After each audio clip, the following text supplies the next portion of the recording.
ഇപ്പോൾ ദുബായിൽ നിന്നും ഷെരീഫ് നമ്മോടൊപ്പം ചേരുന്നത്. അദ്ദേഹം ഒരു ഇൻഫ്ലുവൻസർ കൂടിയാണ്. ശ്രീ ഷെരീഫ്, അങ്ങേക്ക് കേൾക്കാമോ? കേൾക്കാം. നോക്കൂ, ഈ പ്രത്യേകിച്ച് ഗൾഫ് രാജ്യങ്ങളിൽ വലിയ ആശങ്കയുണ്ട് എന്നാണ് ഇപ്പോൾ പല മേഖലകളിൽ നിന്നും ലഭിക്കുന്ന റിപ്പോർട്ട്. സത്യത്തിൽ എന്താണ് അവിടെ സംഭവിക്കുന്നത്? താങ്കളുടെ അനുഭവം എന്താണ്? അവിടെ സുരക്ഷിതമാണോ? ഈ പറയുന്നത് പോലെ ഏതെങ്കിലും തരത്തിലുള്ള ആശങ്കയ്ക്ക് ഇടയുള്ള സാഹചര്യമുണ്ടോ നിലവിൽ?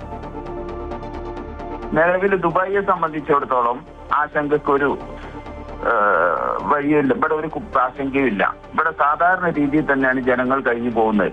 ഒരു കുഴപ്പങ്ങളും ഇല്ല. ഇവിടെ ഉള്ളത് ഇവിടുത്തെ രാജ്യം നമ്മൾക്ക് ഏറ്റവും വലിയ സുരക്ഷയാണ് നമുക്ക് ചെയ്തുകൊണ്ടിരിക്കുന്നത്. പിന്നെ കേൾക്കുന്നതൊക്കെ ഇപ്പൊ ഇന്നലെ ചാനലില് ബുർജ് ഖലീഫ അടച്ചു, അവിടെ അടച്ചിട്ടില്ല ഈ നിമിഷം വരെ.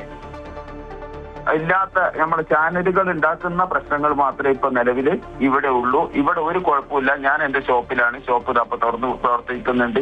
ഇവിടെ ഞങ്ങൾക്ക് മുൻകാലങ്ങളിൽ എങ്ങനെയാണോ അതുപോലെ തന്നെയാണ് എല്ലാവരും ജോലിക്ക് പോകുന്നത്. ഞായറാഴ്ച ആയതുകൊണ്ട് കുറെ ആൾക്കാർ റോട്ടില് കിടന്നുറങ്ങുകയാണ്. അല്ലാത്ത ഒരു കുഴപ്പവും നിലവിൽ ഇല്ല.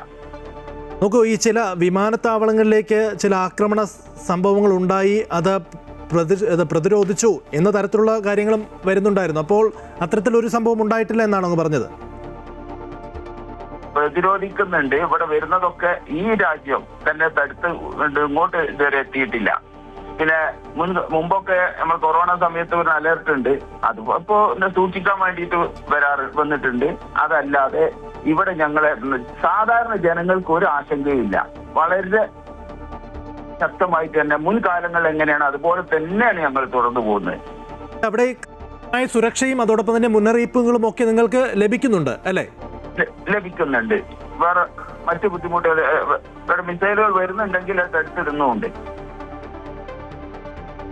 മാത്രമല്ല, ഈ വിമാനത്താവളങ്ങളുമായി ബന്ധപ്പെട്ട കാരണം നിരവധി സർവീസുകൾ റദ്ദ് ചെയ്യപ്പെട്ടിട്ടുണ്ടല്ലോ. ഇപ്പോൾ ഇന്ത്യയിൽ നിന്നും അങ്ങോട്ടേക്കുള്ള സർവീസുകളൊക്കെ റദ്ദ് ചെയ്തിട്ടുണ്ട്.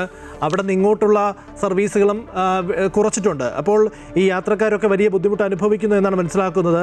അവർക്കുള്ള സജ്ജീകരണങ്ങൾ ഒരുക്കും എന്ന് പറയുന്നുണ്ട്. അപ്പോൾ ഈ വിമാന ഗതാഗതം റദ്ദ് ചെയ്യുന്നതിലൂടെ കുറേയധികം ആളുകൾക്ക് ഗതാഗത തടസ്സമുണ്ടാക്കുമ്പോൾ അതിലൂടെ കുറച്ചധികം പ്രതിസന്ധി ബുദ്ധിമുട്ടുകളൊക്കെ ഉണ്ടാകുന്നില്ലേ? ഇപ്പം നിങ്ങൾ കേട്ടിട്ടുണ്ടോ എന്നറിയില്ല, കോഴിക്കോടേക്കും കണ്ണൂർ ഓടാൻ തുടങ്ങുക. ഇവിടെ അങ്ങനത്തെ ഒരു ബുദ്ധിമുട്ട്. വിമാനം എയർപോർട്ട് അടച്ചു എന്ന് ശരിയാണ്, പക്ഷെ ഇപ്പൊ തുറക്കാനും പോവാണ്. അപ്പൊ ആശങ്ക ഇല്ലാത്തത് കൊണ്ട് തന്നെയല്ലേ ഈ എയർപോർട്ടുകളൊക്കെ തുറക്കുന്നത്. ശരി, അറാസലമേന്ന് എയർ അറേബ്യ കോഴിക്കോടേക്ക് വരാൻ പോവാണ്. ശരി. എന്തായാലും ഷെരീഫാണ് വിവരങ്ങൾ നൽകിയത്. അദ്ദേഹം ദുബായിൽ നിന്നാണ്. അവിടുത്തെ ഭരണകൂടം കൃത്യമായിട്ടുള്ള മുന്നറിയിപ്പുകൾ നൽകുന്നുണ്ട്. ഈ പറയുന്നത് പോലെ ആക്രമണ ശ്രമങ്ങൾ നടക്കുന്നുണ്ട്, പക്ഷെ അത് കൃത്യമായി പ്രതിരോധിക്കുന്നു. ജനങ്ങൾക്ക് ആശങ്ക ഉണ്ടാകേണ്ട സാഹചര്യമില്ല എന്നാണ് അദ്ദേഹം അമൃത ന്യൂസിനോട് പ്രതികരിച്ചത്.